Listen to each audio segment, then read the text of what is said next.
ছোৱালীবোৰক কৈছোঁ দেই, তোমালোকে ইণ্ডিপেণ্ডেণ্ট হ'বা, পঢ়ি শুনি যাতে কিবা এটা কৰিব পৰা বা হাতৰ বিদ্যা এটা নিজৰ কাৰণে তোমালোকে কৰিবা, কাৰণ ভৱিষ্যতে কি হয় কোনো নাজানে। আৰু পঢ়ি শুনি কিবা জব কৰি, কিবা বিজনেছ কৰি বা যিকোনো ভাল পথত গৈ ইনকম কৰি নিজৰ কাৰণে মাটি এডোখৰ, নিজৰ কাৰণে ঘৰ এটা তোমালোকে বনাবা। কাৰণ কেলৈ ছোৱালী কোনো ঘৰ নাই, মাকৰ ঘৰত তোৰ কয় যেন কি কয়, তোৰ ঘৰ এইখন নহয়, তোৰ হাজবেণ্ডৰ ঘৰটোৱে নিজৰ ঘৰ। হাজবেণ্ডৰ ঘৰৰ মানুহে কয় তোৰ ঘৰ এইটো নহয় নহয়, তই লোকৰ ঘৰৰ পৰা অহাহে হয়।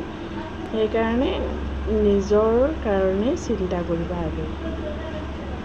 পঢ়ি শুনি মানে কিবা এটা কৰাটো চেষ্টা কৰিবা, বা হাতৰ বিদ্যা এটা হ'লেও, চবেতো নপঢ়ে ন, চবৰে পঢ়া শুনা ইমানখিনি আগ্ৰহ নাথাকে। কিছুমানৰ আগ্ৰহ থাকিলেও পঢ়িব নোৱাৰে বা ঘৰৰ মানুহে পঢ়াব নোৱাৰে।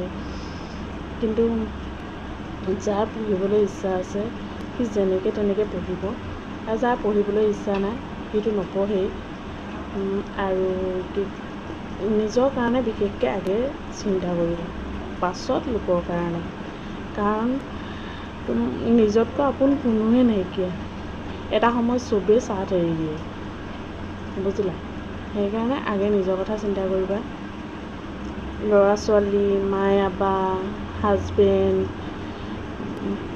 যোনেই হওক লাগিলে, সিহঁততকৈ আগে নিজৰটো চিন্তা কৰিবা, তাৰ পাছত সিহঁতৰ কথা চিন্তা কৰিবা।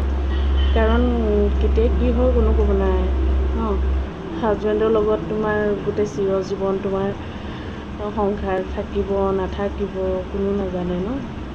আৰু ল'ৰা ছোৱালীয়ে তোমাক চাব নাচাব তাৰো নাই ঠিকনা। আৰু মাক বাপেকৰ ঘৰত যেন জাগা পাবা, সেইটো বহুত কম মানুহে পায় ন। কাৰণ কেলৈ লোকৰ ঘৰলৈ যোৱাগৈ পাছত সেইখন ঘৰৰ অধিকাৰ নাথাকে বুলি কয় চবেই কয়। নিজৰ কথাই কৈছোঁ, আজি নিজৰ ঘৰ থাকিও ঘৰত আছোঁ ল'ৰাটোক লৈ। কাৰণ মই উলিয়াই দিয়া ছোৱালী ন, সেইটো কাৰণে থাকিলোঁ মাই এবাৰ ঘৰত 10 বছৰে, এতিয়া 2 বছৰ হৈছে মই ভাড়া ঘৰত আছোঁ ল'ৰাটোক লৈ। হাতৰ বিদ্যা এটা আছে কাৰণে চলি খাই আছোঁ, কিন্তু নিজলৈ বুলি একো নথলোঁ।